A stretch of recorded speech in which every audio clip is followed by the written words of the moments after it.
Xo'sh, demak bugun ko'radigan mavzuimiz arifmetik progressiya.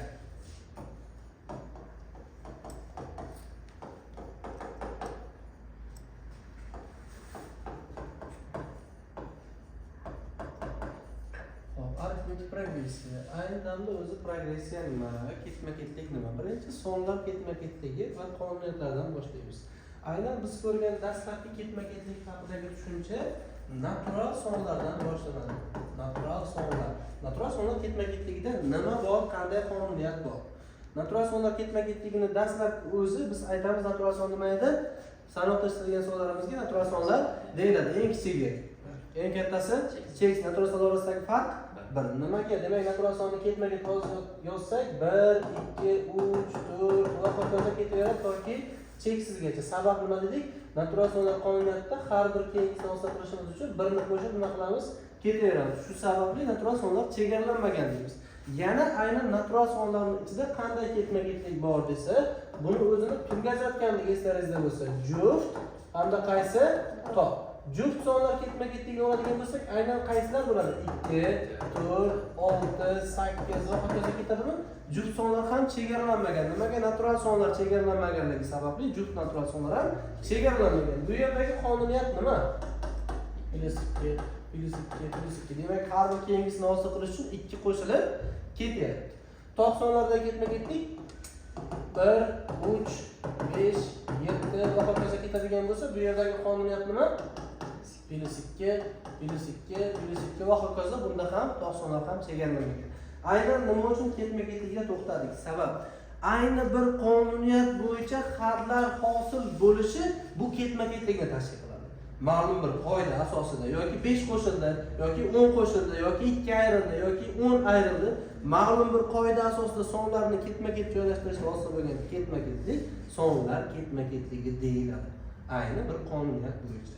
Ana endi arifmetik progressiya nima ekanligiga qaytamiz. Hozir ketma-ketlikni tushundik. Ketma-ketlikdan keyin ayni arifmetik progressiyaga qaytamiz. Arifmetik progressiya nima?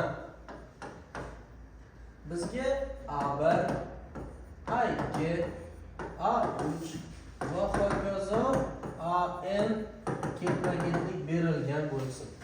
Bu ketma-ketlikda ayni bir qonuniyat A2 teng A1 plus D, A3 teng A2 plus D, A4 teng A3 plus D va hokazo AN plus 1 teng AN plus 1 ko'rinishdagi ketma-ketlikka arifmetik progressiya deyiladi.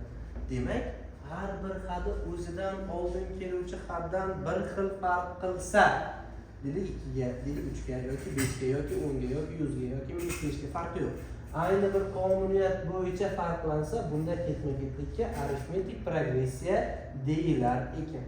Ana endi aynan arifmetik progressiyada ishlaydigan qismlar, biz ko'proq ishlatadigan elementlarga to'xtalamiz. Bu yerda A1 nima? Birinchi nomerli xat. Ya'ni birinchi xat A1 deyman. AN n'inchi nomerli xat. Bu yerda D nima desa, bu arifmetik progressiyaning ayirmasi deyiladi. Nima uchun ayirmasi? Hozir D ni topishni nima qilamiz? D nimaga teng? Birinchisida. Xo'sh, A2 minus A1. Yana D nimaga teng? A3 minus A2. Yana D nimaga teng? A4 minus A3 va hokazo. Yana D nimaga teng? AN plus 1 minus AN. Barchasi D bir xilmi? Shu sababli bu D'ga arifmetik progressiyaning ayirmasi deyilar ekan. Aynan arifmetik progressiyaning ayirmasidan keyin biz n'inchi xat formulasini ko'ramiz. N'inchi xat formulasi deganda nima tushunamiz desa, aynan xatlar ketma-ketligi bo'yicha formulani hosil qilishimiz mumkin. Qanday? Bizda A2 nimaga teng bo'ldi? A1 plus D gami. Endi qaranglar, A3 nimaga teng? A2 plus D ya. A2 ni o'rniga nima yozsam bo'ladi? A1 plus D yozsam bo'ladimi? Nima hosil bo'ladi? Demak, A3 teng A1 plus D bo'ldi-da. Bu narsa nimaga teng? A1 plus 2 ta D gam. Endi xuddi shunday A4 ni hosil qilmoqchiman. A4 ni hosil qilishim uchun A3 plus nima yozishim kerak? D yozishim kerak. A3 ni o'rniga nima yozaman? A1 plus 2D. Agar A1 plus 2D yozsam, yana plus D qo'shsam nima bo'ladi? A1 plus 3D bo'lyapti. Endi xuddi shunday mana bundan formula hisoblaman. Qanday formula desa, A3 ni A1 plus 3 minus 1 kere D yozsam bo'ladimi? Sabab 3 dan 1 ni ayırsam 2. A4 ni A1 plus 4 minus 1 D desam bo'ladimi? Nimaga? 3 ni 4 minus 1 yozdim. Ana endi formula hosil bo'ldi. Qanday? AN teng nima bo'lar ekan? A1 plus N minus 1 kere nima bo'ldi? D bo'ldi. Mana bu formula n'inchi hadini topish formulasi deyilar ekan. Bu arifmetik progressida n'inchi nomerlik had. Deylik 100-chi, deylik 50-chi, deylik 1000-chi. Unda n o'rniga necha qo'yishimiz kerak? 150 ming qo'yib hisoblar ekanmiz. Tushunarlimi?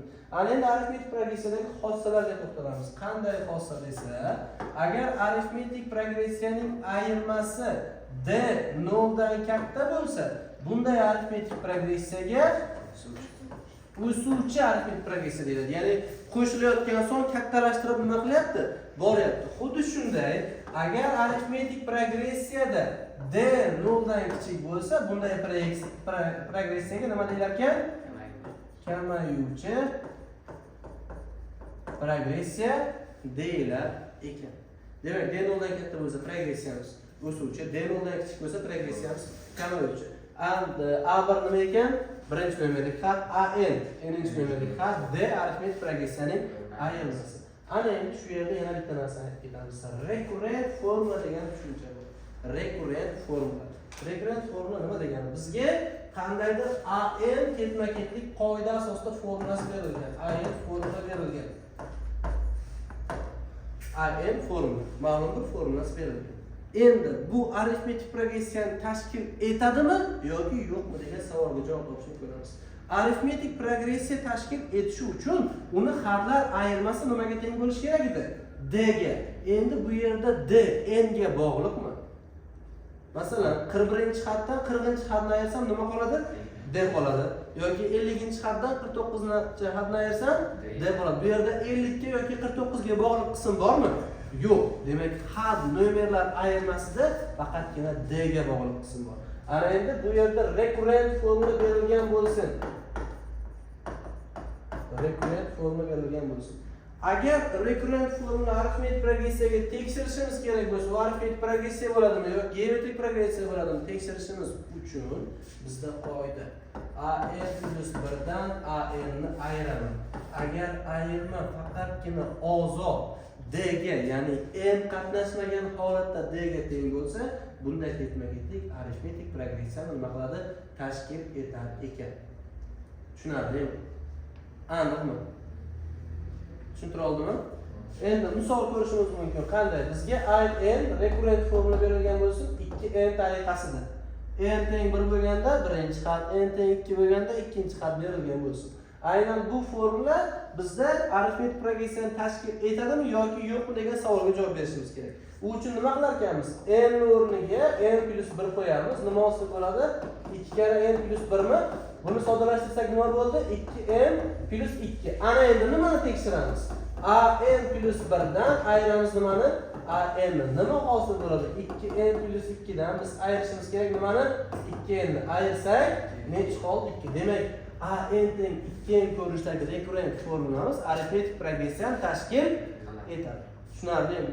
Endi bizga bu misol birinchisi va ikkinchisi AN teng 2 ko'paytirilgan n plus 1 ni kvadrati berilgan bo'lsa, shu ko'rinishdagi formula, recurrent formula berilgan. Aynan arifmetik progressiya bo'ladimi yoki yo'qmi deb tekshirishimiz kerak. Bu uchun nima qilamiz yana? N o'rniga nima yozamiz? AN plus 1 ni hisoblayman. Ya'ni n o'rniga nima qo'yaman? N plus 1. 2 ko'paytirilgan n plus 1 hosil bo'ldi. Buni soddalashtirsam nima bo'ladi? 2 ko'paytirilgan n plus 2 ning nimasi? Kvadrat. Endi ochib chiqamiz. Buni ochib chiqsam 2n kvadrat plus 8n plus 8, to'g'rimi? Endi buni ochib chiqsam nima bo'ladi? Bu yerda 2n kvadrat plus 4n plus 2 hosil bo'ldimi? Endi nima qilishim kerak? Bundan buni ayiraman. Agar ayirsak nima hosil bo'ladi? 2n kvadratlar ketdi. 8n dan 4n ni ayirsam 4n, 8 dan 2 ni ayirsam 6. Mana bu yerda n ga bog'liq xat qoldi. Demak, bu arifmetik progressiya bo'lmasa. Tushunarlimi?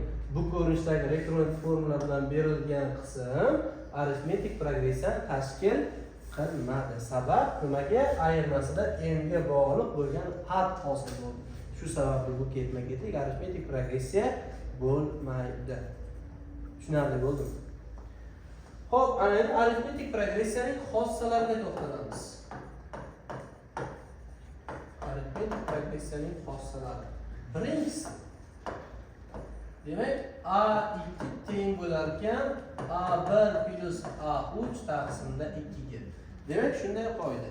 Berilgan arifmetik progressiyaning n'inchi hadi o'zidan oldin keluvchi hamda o'zidan keyin keluvchi hadlar yig'indisining yarmiga teng. Buni qanday isbotlaymiz?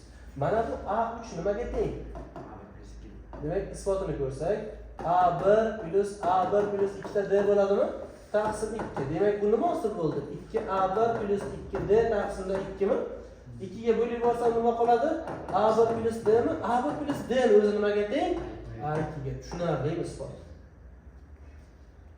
Xo'p, ikkinchi xossasi. Berilgan arifmetik progressiyada AN teng bo'lar ekan AN minus 1 plus AN plus 1 taqsimda 2 ga. Xuddi shuni n'inchi hal uchun, ixtiyoriy hal uchun shu narsa nima? O'rinli. Xuddi shuni isbotlab beray yo shartmasmi? Tushundingizmi?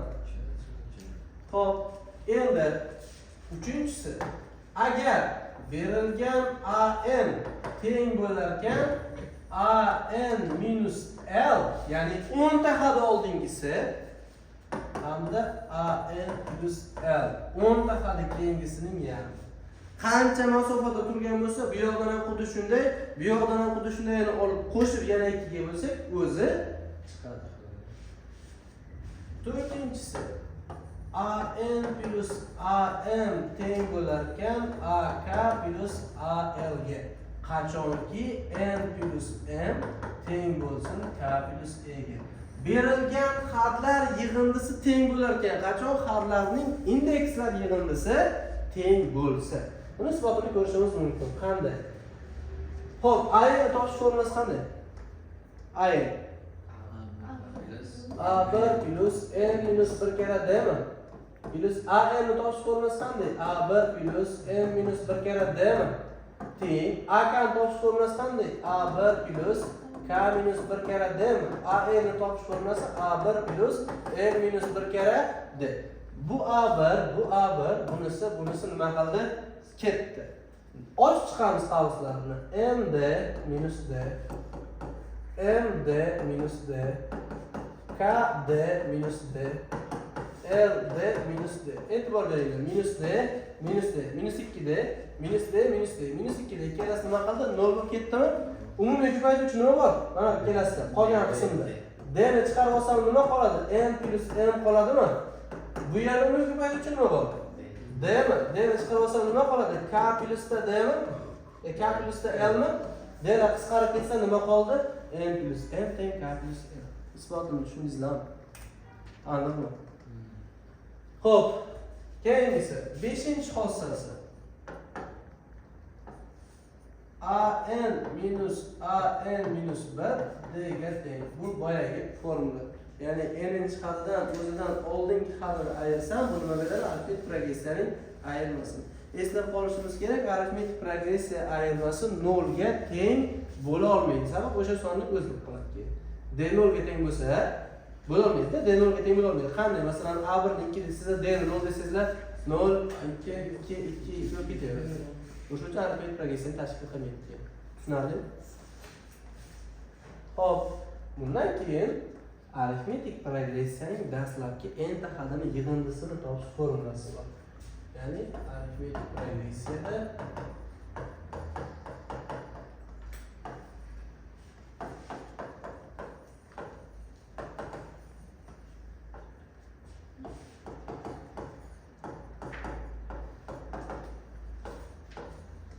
dastlabki enta hadi